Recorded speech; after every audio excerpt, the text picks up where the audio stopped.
Welcome back to the Eerie Mysteries, a channel dedicated to telling creepy and mysterious stories from the subreddit nosleep. If you enjoy this content, please give us a like and subscribe to help us grow even more. And now, let's dive into the story.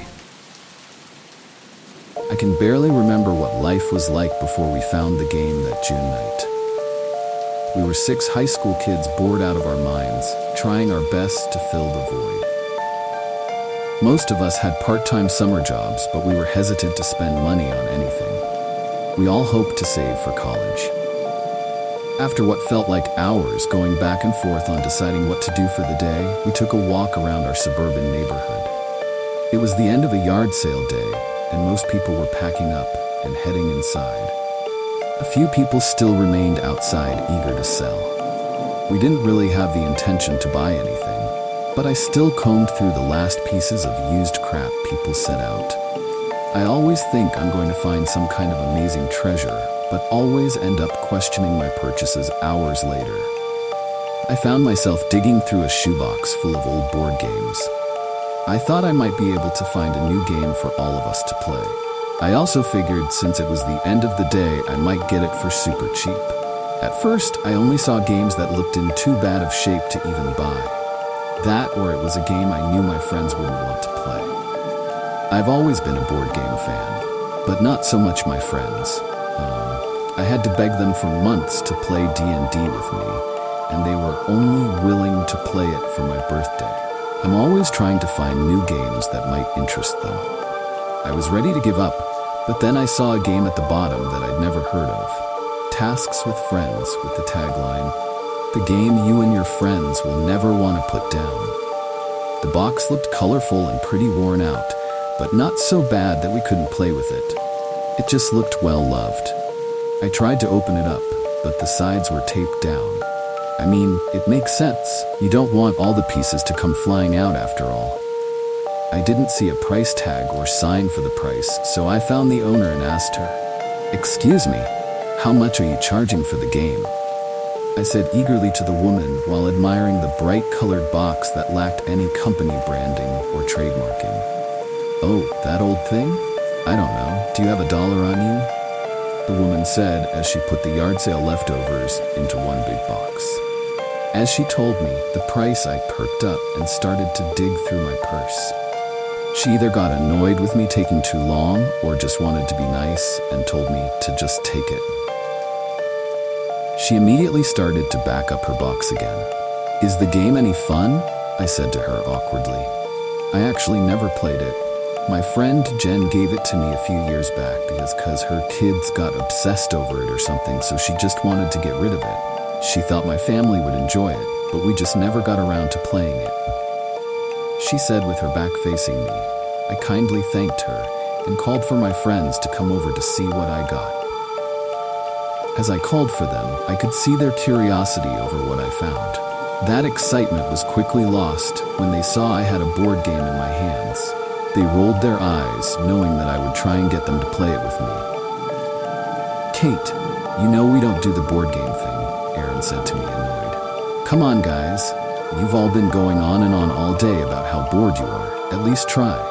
This game looks really fun. I actually haven't played this one before, so we can all learn together," I said as I saw their faces start to grow curious again. James came up to me and gestured at the box in my hand. I gave it over to him, hoping that he would be convinced to play after looking at it. I knew if he was down to play, everyone else would be too. As he held the box, I could see the expression on his face change from doubt to excitement. "Damn, this game looks like fun. Let's go play," he said with a giddy tone I'd never heard him use. He started to jog in the direction of his house with me close behind, and the rest of our friends slowly walking behind me, looking confused as to why James was so excited to play a board game when he was normally the person most against them. We all made it back to James' house. We walked in and were greeted by his mom, confused as to what made her emotionless son so excited. As we stood in the entryway, not sure what to say, we heard him calling us from the basement. We ran down the steps to see the game fully set up on the floor and ready to play. He was sitting on a pillow reading the instructions with intense concentration. "James, are we actually playing this game?" Bree whined. "Yes, we are. I promise. If you just sit down and start to play, you will have fun. I had a chance to learn the rules while you guys got here." James insisted as he shuffled a pile of cards one last time. After a few minutes of back and forth, everyone was sitting down and ready to play. James explained the rules of the game directly from the intrusion manual. Each player starts with their token at the start of the board. Players will take turns drawing a card from the top of the deck. Each card will have a task. If that task is completed, you may move the number of spaces that are specified on the card. Once you see the card, it will say secret or public at the top. If it's a secret card, do not read it out loud. This task must be completed without anyone noticing or questioning the action on the card. For example, hold someone's hand, sing a song, insult someone, etc. Just complete the task without anyone calling you out. If a player does something you believe to be a secret task, say out loud "Deceiver." If the player was caught, they will show their card and fail their task. Do not move any pieces. If the person who calls out "Deceiver" wrongly accuses the player, then they must move back one space. The accused player will keep that card and continue to try and complete the task. Once you have successfully completed a secret task, you may announce "Task complete" and move your token forward as many spaces as specified on your task card. If you pull a public card, you must read it out loud. These cards will include things like saying the alphabet backwards, don't say or until your next turn, singing a karaoke song, playing dead for 1 minute, etc. Some cards have time limits and specific instructions. Every card will clearly state the task. The player who gets their token to the end of the board wins. The game will start with the player who lied last drawing a card. Take turns drawing one card at a time, with the person to your right going next. Have fun. James folded the paper instructions up and sat them by his side, asking if anyone had questions. No one said anything. It seemed like they all understood the game fine, or maybe they just didn't care yet. "All right, let's get the game started," James proclaimed, but was met with blank stares. "Come on, guys, I just read the rules. You should know how the game starts. We have to start with who lied last." Everyone remained silent. No one wanted to say their last lie. "This is so dumb. I guess I'll go. I told my mom that Henry wasn't hanging out with us when I left the house. There. I'll go first." Bree blurted out as she leaned forward to grab a card. As she looked at it, she rolled her eyes. "This is so dumb. Why are we playing this game? Come on, Bree, it can't be that bad. Can you read it out loud?" Henry said, sensing that the card was embarrassing. "Ugh, public card. Pretend to be a cow for 3 minutes." She threw the card down and looked at Henry, who was to her right, expecting her turn to just be over and not wanting to even try. The rest of the group started to laugh and encourage her, chanting her name and begging her to do it. After about a minute, she gave in and got down on her hands and knees. When she first started, she was annoyed, staring daggers at Henry. As her time ran down, I could see in her face her feelings towards the game change. When the timer went off, she didn't stop for a few seconds. She kept going because she was laughing so hard. "That was so fun. Someone move my token up one space. Henry, it's your turn now," Bree said with a giggle and a newfound excitement. Henry looked at her in disbelief. He was so used to her cold exterior but liked that this game made it melt away. Henry picked up his card. He motioned, zipping his lips shut, and shook his head. Me, Bree, and James all squealed in excitement, with the rest of the group looking lost, not understanding what they missed that got us so excited. Since Henry had a secret card, it was AJ's turn. She was chuckling along, but clearly just doing it because she didn't want to look dumb for asking us what was so funny. She pulled her card and read it out loud. It's a public card," she said with a dry tone, trying to gauge the room and observe everyone else as they celebrated her public card. "It says I have to do jumping jacks until my next turn." As she stood up, everyone in the room cheered her on except for Aaron. As she got to her feet, She paused and looked over at Aaron. I can imagine he felt like the only sane person in the room and wasn't sure what was going on. After a second of hesitation, she started her jumping jacks. Aaron looked around at us, eyeing him down desperately, waiting for him to read his card. By the time he finally picked up his card, AJ had started to laugh while doing her jumping jacks. "Sorry, it's a secret card," Aaron said nervously as everyone wiggled with happiness. "Well, looks like it's my turn," I said as I leaned forward, but was cut off by Henry quickly standing to his feet and lunging towards AJ, tackling her to the ground, interrupting her jumping jacks and making a loud thump as they hit the ground. "Henry, what the hell are you doing? What's wrong with you?" Aaron yelled in a serious tone that turned into him trying not to laugh by the end of the sentence. "I'm calling a deceiver on that tackle, Henry," Bree stated with a laugh. Okay, you got me," Henry said while still laying on AJ from his tackle. They both smiled over the event, even though it clearly hurt when they hit the floor. But you have to admit, that one was tricky. I tried to start my turn again but was interrupted by Aaron. "Huh. Task completed," I yelled at Henry and didn't get caught. "I get to move 2 spaces," he said as he smugly moved his token 2 spaces on the game board. We kept playing the game for hours. We finished the first game and everyone wanted to play again, and again, and again. I looked around at them in disbelief. It felt impossible that all my friends were enjoying a board game. It was a dream come true. After years of begging, finally.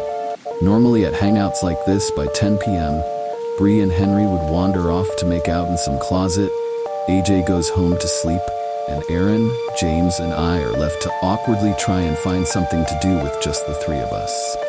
It got to be 2 a.m., and we were either exhausted, or our parents calling us telling us to come home, or we would be in serious trouble. We all went back to our houses, but all had a hard time going to sleep. We stayed up until 5 a.m. for some of us, just talking about the game over text. Strategies, when we could play again, funny things that happened that night. We couldn't get enough. The games we played started out pretty simple. No tasks got too wild, and while we really loved to play, it wasn't like it was taking over our whole lives. Not yet, at least. Because we played the game at James's house the first time, we ended up just keeping it there. Even though the game was technically mine, we always hung out at his place, so it just made sense.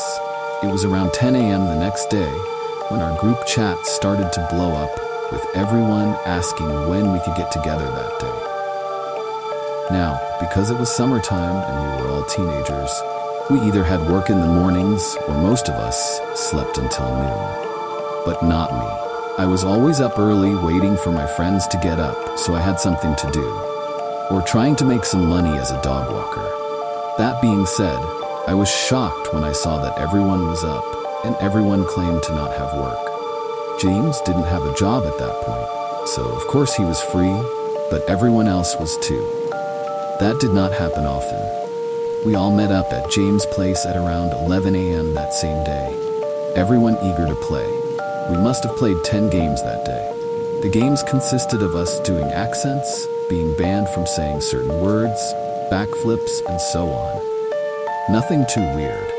We realized after a few games that we never got a repeating card, not one time. This was strange because there were probably 200 cards in the deck, but even with us playing a dozen games, every card was new.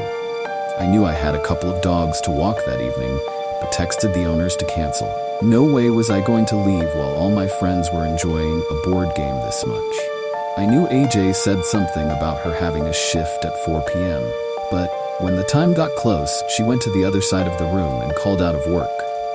She didn't even mention it to us or talk about it. She just stood up, walked to the corner, talked to her manager, and came back. No one thought anything of it. After a few minutes, she loudly proclaimed, "Task completed," moving her token up 3 spaces. We looked around, confused at what task she had, and the card said, "Call out sick to work."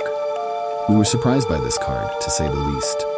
It was the first time a card had to do with something outside of the players. Everyone else in the group canceled any plans they had for the rest of the day. although AJ was the only person who completed a task for it. It was around 11 p.m., which made it a full 12 hours of the game. Bree pointed out that we forgot to eat any food all day. After thinking about it, I realized that I hardly drank any water and went to the bathroom like one time all day. Things started to get out of hand that night. AJ pulled a card that said to go into a closet with the player to her left and kiss them for 5 minutes. Of course, that player was Henry. Bree was not happy, but she knew how serious everyone was about the game. She told him she wasn't okay with it, but he insisted that it was just a game and it wouldn't mean anything. It was worth 4 points for both people who would go into the closet. AJ and Henry stood up and went to find a suitable space, all while Bree freaked out and said she would end things with Henry if he went through with it. It was never completely clear what Henry and Bree were. They don't like to use boyfriend and girlfriend, but everyone knew they were a thing. Aaron tried to call it off, saying this wouldn't be worth it and to just stop, but it was like they didn't even hesitate.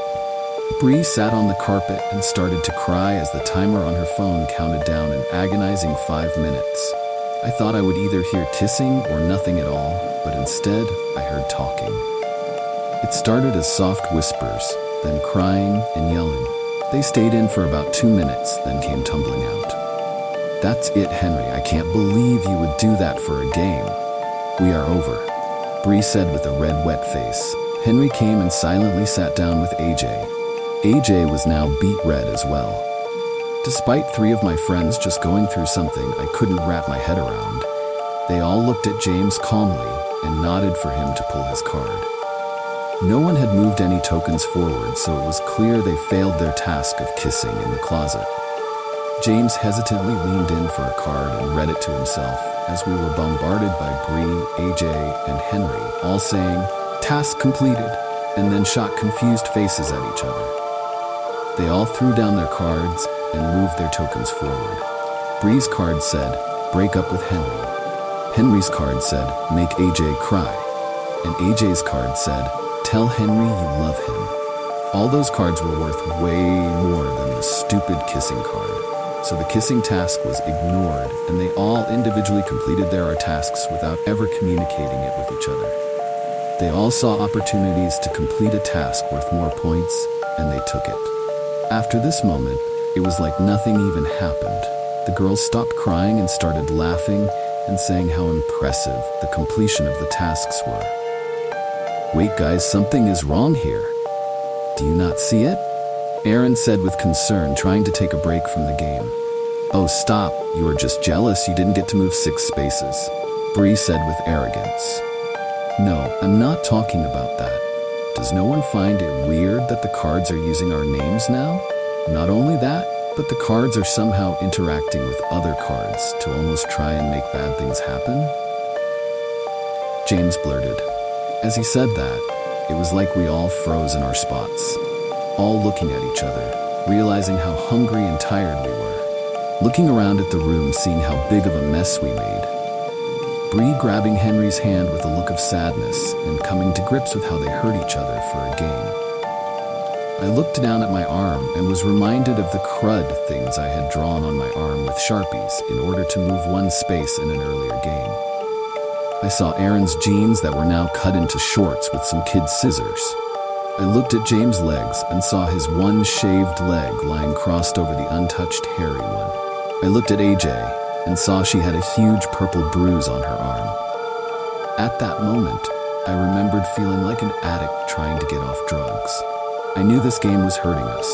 I wanted to stop but felt like I couldn't. I could see the same feeling in all my friends' eyes too. The urge to say one more game just one more time, just to feel the high of this dumb game again. I think we need to take a break from this game, guys. It's getting kinda weird and out of hand. I murmured with the strength that I somehow mustered up. It was like telling an alcoholic you were taking away their beer. They all looked horrified at the idea of not playing the game for even a moment. Just then, James' mom came downstairs and was horrified at what she was looking at. 6 disheveled teenagers, all sitting in a circle, looking like they had all just been through a war. Not only that, but her whole basement was a mess. "James, what the hell happened to your leg? Are you all playing that dumb game again? I can't believe this. Everyone out of my house. James, you are grounded." His mom shouted with rage in her voice. We all ran out of his house, not saying a word to each other, just trying to get home and get some food. As I sat in my kitchen with my long-sleeved sweatshirt covering my now inked-up arm, I tried to eat a sandwich I made myself. I was starving. I could feel and hear my stomach growling, but my need to play the game was so much stronger. So strong, I didn't even want to eat. I sat at my dining room table staring at that sandwich for what felt like an eternity, telling myself that I needed to eat and I'd feel better if I did. But somehow the thought of the game was taking up all my energy. I was holding back the urge to text my friends. It took every ounce of self-control I had left. I felt my phone buzz in my pocket and I involuntarily grabbed my phone so fast it was in my hand before I could even think about it. It was James in our group chat. "Hey guys, so do you think that was a long enough break? I think I can find where my mom put the game and bring it to that old treehouse back behind Mr. Baker's house." I couldn't hold back anymore. I had to play again. Before I knew it, I was sneaking out of my house trying to remember where the old treehouse was. As I ran through the neighborhood, my phone lit up with texts from my friends saying they were on their way. After running around for a while, I found the treehouse. I couldn't believe I had such a hard time finding it, considering how much time a few of us used to spend in it during middle school. I could hear all their voices sounding annoyed as I was the last one to get there. I climbed up the old wooden ladder to find all my friends sitting in a perfect circle, barely able to see the board or each other.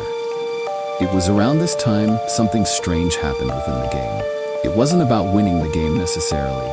It was about playing as many games as possible and completing as many tasks as we could. If anyone won a game or finished a task, everyone felt a high, not just the winner. Because of this, players stopped calling each other out for trying to complete secret tasks, so people stopped being so secretive to complete secret tasks. They still kept them a secret because it was a rule of the game, just no one called them out. This made us all more ruthless. I sat down on the hardwood in between Bree and James. Our next game began. AJ drew a card first, and it was a secret card. She didn't seem giddy. She looked flush and scared. In fact, it felt like the mood had shifted with everyone. We weren't laughing our butts off anymore. We were terrified to stop playing. It was something in our guts that made us have to play, like a virus growing in us, desperately trying to get out. Next, Aaron drew a card and read it out loud. "Hold your breath for 5 minutes," he whispered with confusion. "How am I supposed to do that?" he said, trying to not get worried. It's not that the card was all that bad. It's that he knew he would stop at nothing to make it happen. He told us to keep playing the game while he did it and got a timer up on his phone. He took a few deep breaths, then held his nose shut and became extremely focused, not making eye contact with anyone. Next, it was James' turn. He had a secret card and didn't show much emotion towards it. Next, Bree nervously took a card, and yet again, it was a secret card. In fact, we all drew a secret card until it was Aaron's turn again. It had been about 45 seconds, and he was really focusing, and we didn't want to make him draw a card while trying to finish his task. As we sat and watched our friend become more and more red from holding his breath, we found ourselves in complete silence. Other than the wind weaving its way through the trees outside and the soft sound of crickets in the distance, we all just stared at each other. Terrified of what was on those secret cards, I knew I had to use every little bit of self-control I had left in my body to not try and complete the task on my card. I was betting that's why everyone was being so quiet. They all had tasks that they didn't want to do, but felt the uncontrollable urge to do it. My card said that I needed to remove one of James's fingers by any means necessary. It was worth 10 points. I couldn't believe I wanted to complete it so badly, but I was frozen figuring out how to do it. As I stared at him, I noticed he was looking over at Bree. I figured that his card had something to do with her. It seemed like everyone was fixated on someone else. I glanced down at the timer Aaron had, and I was amazed to see he had been holding his breath for almost 2 minutes. Just as I was about to comment on it, chaos broke loose. Everyone jumping onto someone else, making it one big pile of people viciously grabbing each other. I didn't read their cards myself, but it was clear by their actions what their tasks were. Of course, as you know, I was going for James's fingers, but James was ripping at Bree's ear. Bree was pulling Henry's hair out. Henry was tearing at AJ's neck, and AJ was trying to open my mouth to get my tongue. For a solid 30 seconds, we were all attaching each other when Aaron passed out from holding his breath. This seemed to snap us out of our trance for a bit. We ran over to our friend and checked his pulse. After we realized he was still breathing, we got lost in the game again and all jumped on each other to keep brutalizing one another. Just as I got my teeth around James's pinky finger, we saw a bright flashlight coming through the cracks in the treehouse and froze. A police officer popped his head through the bottom entrance to the treehouse and looked at us in horror. He saw Aaron out cold in the corner alone with the rest of us in a pile of blood and ripped out hair. The officer grabbed us one by one and practically threw us to the ground, where another officer put us each in handcuffs. We had hours and hours of questioning that night, but we were all released by sunrise. No one was badly injured. Just a lot of cuts, bruises, and a few patches of hair missing. Even Aaron was okay. Honestly, Aaron made it out in the best shape. We all got grounded for the rest of the summer. All the parents agreed that we needed to stop spending time together because they insisted on us having some beef between us all. None of us mentioned the board game was at the treehouse that night because we didn't want them to take it away from us. We knew we had to play it again. However, they caught on to it and banned us from ever playing it again. We spent the next 3 weeks of summer miserable. Each one of us tried to fill the hunger to play the game by playing other board games or attempting to remake it, but it wasn't the same. It was the night before school started, and I got a message from James through Skype. Our parents banned us from talking to each other, but it seemed my parents and James' parents forgot about Skype. He told me I had to come over right now. I managed to hop out my window and ran for James's house. I got to his house in what felt like record time and jumped down the fire escape to the basement. There, I saw the rest of my friends all sitting by the fireplace weeping. As I got closer, I saw they were covered in ash. I saw tiny little bits of what was left of the game lying out on the ground. She burned it, my mom burned it, James said in between tears. Everyone was desperately trying to find any pieces that were left of our precious game. Some of them rubbed the ashes of the game on their faces and arms to try and feel something again. As I watched them, I saw something in the corner of my eye. I looked over to our normal hangout area and saw it. I saw the board game sitting out. Not just the box, but the whole game was out and ready to play. Are you sure that your mom burnt it, James? I said as my eyes got glazed over looking at the beautiful board game sitting out for us to enjoy. Yes, I'm sure. She did it right in front of me, so I'd stop looking for it. Just as James finished his sentence, he looked at me and then at my eyeline. He saw the game. The next week of our lives was a whirlwind. After James' mom burned the game and it reappeared, we all ran away with the game. We stole a car from AJ's mom after we got a task card for it and left town. We would play the game in the car, in random fast food restaurants, and sometimes in parks. It's all we did all day. We would fall asleep playing the game and only manage to eat maybe a bag of chips or something small during the day. We kept moving because we didn't want to be found. In that week, we all managed to lose our jobs and all missed the first week of our senior year of high school. All because we were addicted to a board game. I still remember the last game we ever played. It was a late Sunday night. We were actually in our town, sitting in an old barn near the treehouse we sat in before. All because the board game told us to. Up to that point, we were hanging out far away from home. We didn't want to be so close. We knew we could be found easily by our families and the authorities if we were too close, but we had no choice. We were slaves to the game. At this point, we were in bad shape. With every new game started, we broke down a little bit more. We surrounded the board with tired eyes and growling stomachs, missing teeth and bruised bodies, concussed heads and broken toes. Please, we have to stop. I can't do it anymore. I want to go home. Bree said as we were about to start our next game. I can't imagine not playing this game. It's all I ever want to do. I think I might die if I couldn't play it. I know the game hurts us, but it would hurt so much more if we stopped playing it, Henry said with a gravelly voice. Guys, why are we talking? We have to play again, Aaron said while trying not to cough. I know we have to. I've never hated something and loved something so much in my whole life, Bree remarked. We started the game with shaky hands, moving slowly and holding our breath whenever someone looked at their card. AJ went first. She reached down and picked a card, cringing to herself after reading it in her head. Next was Bree. She rolled her eyes and she read off the words. Public card. Waterboard the player to your right for 5 minutes. Both players move 8 spaces. Bree timidly said as she glanced at James sitting next to her. I can't say we really knew how to waterboard someone, but we laid him on his back with his legs elevated and dripped water over him. We let him take a card for his turn before Bree started the waterboarding, so we didn't have to wait for 5 minutes for them to be done. His card was a secret card. We continued the game with the awful background sounds of gagging and choking. Next, it was Aaron's turn. He read his card and winced. He closed his eyes tight and opened them again, as if he was hoping he was in a dream.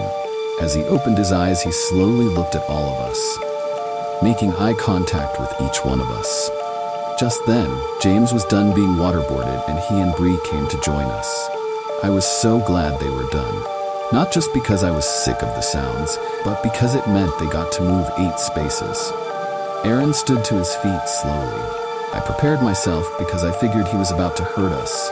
In an instant, he ran out of the barn and into our stolen car. We all looked around confused as to where we went, but kept playing the game as he drove off. Next, it was my turn. Public card, jump off the roof of the barn. 9 points, I said out loud nervously. Henry and AJ jumped up and started to walk outside, not even questioning if I would do it or not. They weren't wrong in the assumption. Before I could even think, I was on my feet, trying to find a way up to the roof. I found my way to the top of the 10-foot-tall building. I took a deep breath and leaped off and was met with a hard thump as I hit the ground. I felt a gut-wrenching pain in my right ankle as I landed. I knew I broke it. I had no doubt in my mind. I was thrashing in pain, grabbing my ankle as my friends dragged me back into the barn. We knew we had to keep playing. Next, Henry took a card. He picked it from the pile with his eyes closed and brought it to his face while peeking just enough to see the words on the card, then closed his eyes again, trying to pretend he never read the words in the first place. Next, AJ took a card. Even though it was a secret card, I knew it was about me. She glanced down at my ankle right after her eyes left the card. Just as James was reaching for his card, we saw Aaron walk back into the barn.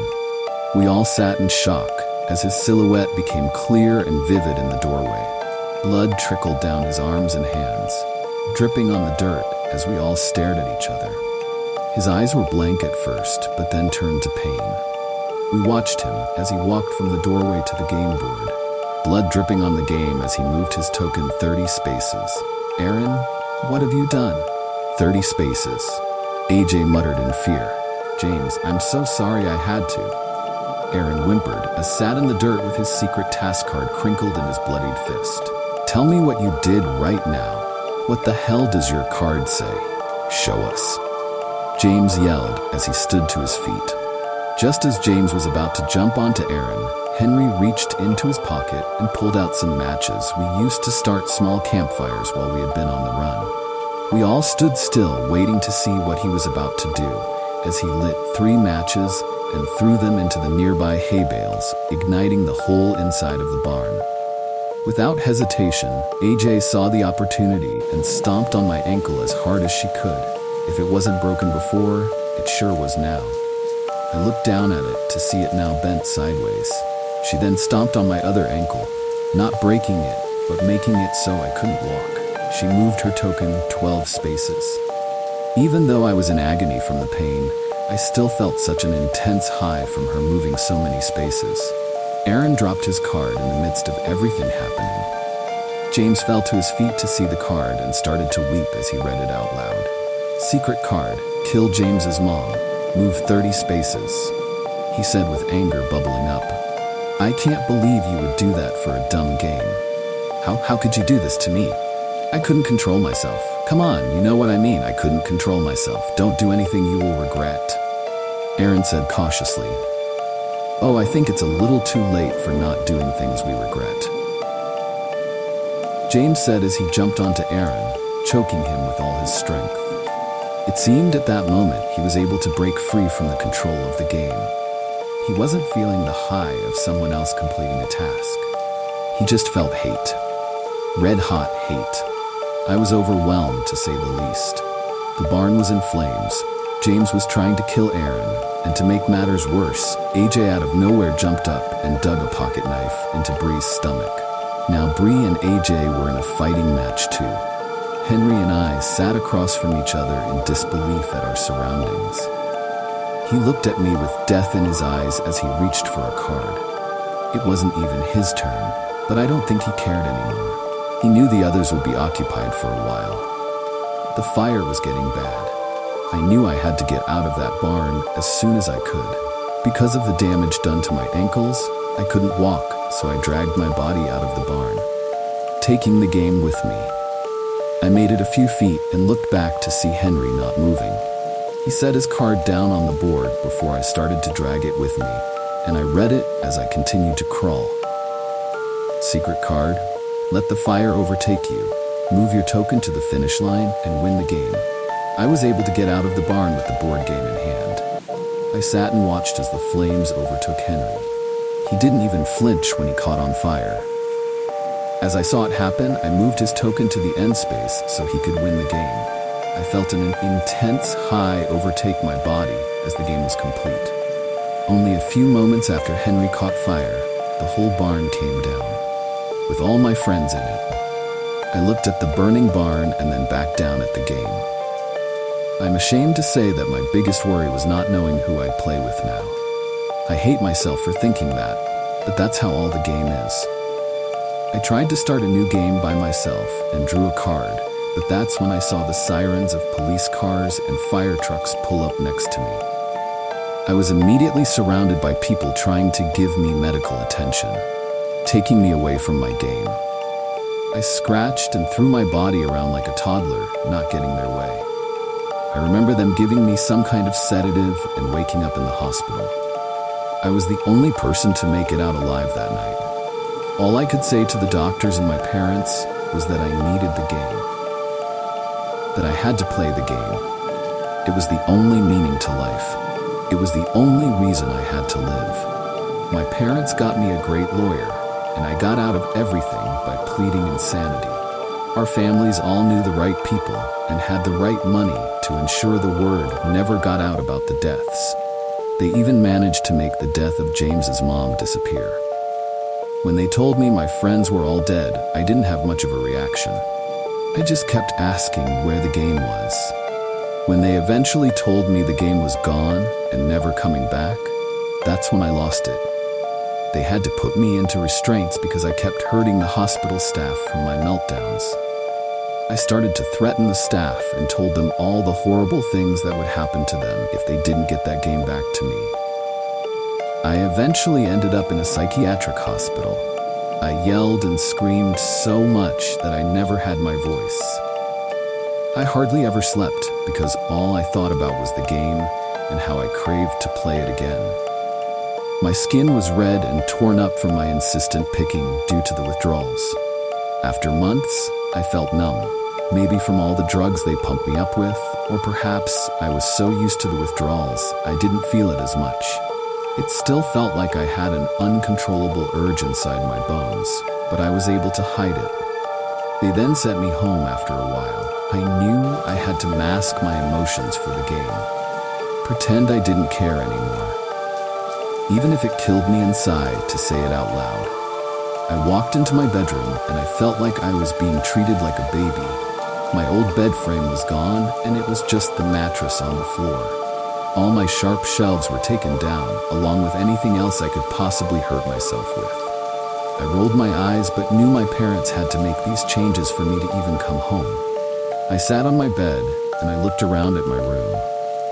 Now with a doorknob that locked from the outside to keep me in, as well as bars on my windows, I searched my room desperately to find something to take up my mind. That's when I dug through my closet and I saw it. I saw that beautiful, colorful box that I came to know so well, just hiding in the back of my closet waiting to be found. I knew it came back the first time it was destroyed, but it was feeling like it was a one-time thing. But here it was, patiently waiting for me to come and play it. I ripped open the box, giving myself a paper cut in the process, and started to play the game by myself. With all that being said, I can finally say, task completed, and share what my first card said in that solo game. Secret card, spread the word about this game online so more people can join us. Move 20 spaces. So what do you say? Care to come join me for a game?